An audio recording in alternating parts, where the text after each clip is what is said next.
Chegamos ao final desse módulo, aqui, o último capítulo, do módulo da ética cristã, que diz respeito ao Estado, em relação à ética cristã e o Estado, ao sistema de governo humano do Estado.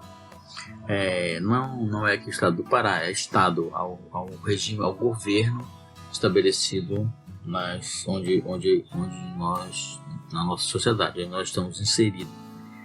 Sabemos que os elementos essenciais que constituem o Estado são um território, uma população, uma lei e uma organização administrativa.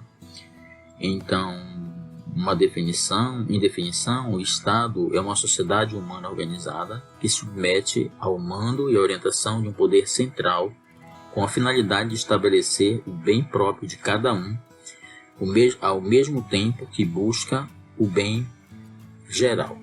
O Estado é de origem sobrenatural. Dizemos que a origem do Estado é sobrenatural porque toda autoridade, todo poder procede de Deus. Então, só existe, se não houvesse os governança humana, como seria o caos social, como seria a sociedade toda sem normas, sem regras. Então, a ética no Estado, a ética na política é um assunto muito relevante nos nossos dias. E como a igreja lida com essa situação, com essa situação do Estado em nossas vidas. Ok? Então, é Deus que outorga autoridade ao homem para exercer o governo sobre o homem, visando o bem-estar do homem. Por esta razão, o apóstolo Paulo recomendou aos crentes em Roma, na sua carta aos Romanos, no capítulo 13, ele diz assim: toda alma esteja sujeita a potestades, que elas vêm de Deus, e as potestades que foram ordenadas por Deus. E os que resistem trarão sobre si a mesma condenação. Contudo, é bom que se esclareça que toda autoridade humana está subordinada à autoridade de Deus, e certamente Ele cobrará de cada governante os erros e as iniquidades praticadas em seu nome. A ética tem a ver, aqui a ética cristã e o Estado, tem a ver com os deveres sociais e civis. O cristão, semelhantemente a qualquer outra pessoa, tem direitos civis garantidos e também deveres a cumprir. Como integrante do corpo da nação em que nasceu e vive, tem responsabilidade ante as autoridades constituídas. Os sentimentos ligados a valores cívicos são virtudes que fazem parte do dever cristão do cidadão para com a sua pátria. Dentre valores cívicos do cidadão, podemos considerar amor, ideal democrático, respeito à ordem e à autoridade constituída, acatamento e zelo, simbologia nacional, demonstração de interesse e cuidados pelos problemas que afligem a nação, respeito pela vida e memória dos heróis da pátria, vivos e mortos, zelo e cooperação no que tange à elevação do nível social, moral e educacional do país. Ao lado dos deveres atribuídos ao cidadão estão os direitos, que via de regra são ignorados pela maioria. Normalmente esses direitos, como também os deveres, estão exaurados na Constituição de cada país. Alguns benefícios são direito à vida, direito à segurança individual, à liberdade, ao amparo da justiça, o exercício do trabalho com o respectivo descanso e gozo da previdência social, direito à nacionalidade e possibilidade de mudá-la, direito à educação, direito à libertação diante da lei, à participação das atividades culturais, políticas e sociais do país, direito à liberdade de pensamento, direito à liberdade de expressão e etc. São vários direitos, no caso do Brasil, garantidos pela Constituição Federal, que estabelece direitos individuais, direitos sociais, vários direitos constitucionais que todo cidadão tem que saber que tem esses direitos. As autoridades, que como é que a Bíblia se reporta às autoridades constituídas? Embora sendo súdito do reino dos céus, o crente não está isento do dever de obedecer à autoridade civil onde ele reside, pois esta, em tese, procede de Deus. Somos cidadãos do reino dos céus, mas somos também sujeitos às leis do país onde nascemos ou habitamos temporariamente ou definitivamente. Toda autoridade é sempre exercida em nome da lei que rege o destino de uma nação, de um país, e sem lei não pode haver autoridade, não pode haver governo. A base de toda autoridade humana procede de Deus, e a teologia do Antigo Testamento nenhuma dúvida deixa a esse respeito. Deus é o Criador do universo e o governo segundo sua lei, de modo que deu ao homem autoridade para governar. Deu também a lei para que por ela o homem pudesse governar com retidão e com justiça sobre seus semelhantes. Escrevendo Paulo aos Romanos, ele diz e faz uma admoestação a respeito do assunto, em Romanos 13, que já lemos anteriormente. Eu vou apenas repetir aquilo que nós lemos em Romanos 13, 1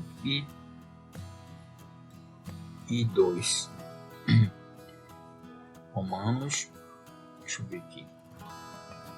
Romanos 13, vi aqui na minha Bíblia para conferir. Romanos 13, 1 e 2. Vamos à leitura do texto. Romanos 13, 1 e 2. Toda alma esteja sujeita às potestades superiores, porque não há potestade que não venha de Deus, e as potestades que há foram ordenadas por Deus. Por isso, quem resiste à potestade, resiste à ordenação de Deus, e os que resistem trarão sobre si mesmo a condenação. Então, vou continuar aqui, mas no versículo 3, ele continua, Paulo, falando assim: porque os magistrados não são terror para as boas obras, mas para as más. Queres tu, pois, não temer a potestade? Faze o bem e terás louvor dela. Então, deveremos sempre estar de acordo com as autoridades, desde que eles não impliquem na sua doutrina, né? Na sua fé. Por exemplo, a nossa Constituição, nossa lei geral é a Bíblia. Então, se um governante autoritário ele mande você fazer alguma coisa que seja contrária à sua fé, aí sim você deve resistir, porque Deus não construiu essa autoridade nessa perspectiva, nesse sistema de perseguição da fé. Aí você deve optar por servir a Deus e não aos homens. Em sua ética, Paulo reconhece que qualquer desobediência às autoridades constituídas para governar os homens constitui-se desobediência imediata a Deus, posto que foi Deus quem os constituiu para que haja governo sobre os homens e não desordem no mundo. Sem os governos, sem as leis, com as leis já há desordem. Imagine uma sociedade completamente sem lei, sem regra nenhuma, sem ética nenhuma, sem nada. Seria um verdadeiro caos. Então, em relação às autoridades, em relação à sociedade, ao mundo secular, em sua primeira carta, na sua primeira epístola, o apóstolo João afirma categoricamente que o mundo jaz no maligno. Então, este é o retrato mais realista do mundo em que vivemos, né? Então, vivemos numa sociedade hostil a Deus, né? Onde os princípios nós vemos claramente nos meios de comunicação, em massa, vemos que os princípios bíblicos estão sendo alterados, trocados por valores que são contrários à palavra de Deus, confirmando que esse mundo jaz no maligno. Bilhões de seres humanos vivem como se Deus não existisse, roubam, prostituem-se, mentem e praticam toda sorte de impiedade. E de uma situação tão desalentadora, qual deve ser a atitude do servo de Deus? Como devemos nos comportar diante de uma sociedade tão iníqua, né? Iniquidade imperando por todos os lados? O apóstolo Paulo responde a isso na sua carta aos Romanos, capítulo 12, versículo 1 e 2. Paulo diz assim: rogo-vos, pois, irmãos, pela compaixão de Deus, que apresenteis os vossos corpos em sacrifício vivo, santo e agradável a Deus, que é o vosso culto racional. Não vos conformeis com este mundo, mas transformai-vos pela renovação do vosso entendimento, para que experimenteis qual seja a boa, agradável e perfeita vontade de Deus. Romanos 12, 1 e 2. Então, vivemos nesse mundo, mas não pertencemos a este mundo. E o que aprendemos quando lemos a oração sacerdotal de Cristo. Portanto, não podemos contaminar nossas vestes espirituais com as oferendas apresentadas por Satanás. Temos que mostrar ao mundo que a Igreja de Cristo possui algo diferente. Afinal de contas, repetimos de uma vez, com toda a convicção, de uma vez por todas, nós somos a luz do mundo e o sal da terra. Essa é a finalização do nosso conteúdo do primeiro módulo do curso médio em Teologia do CETAD, Seminário Teológico da Assembleia de Deus, em parceria com o PEC, Programa de Educação Cristã Continuada da Escola Dominical da Assembleia de Deus. Que Deus abençoe a sua vida, que está ouvindo esta aula, e que você possa ter uma aprendizagem eficaz e profunda no conhecimento da sua palavra. Deus te abençoe em nome de Jesus. Amém.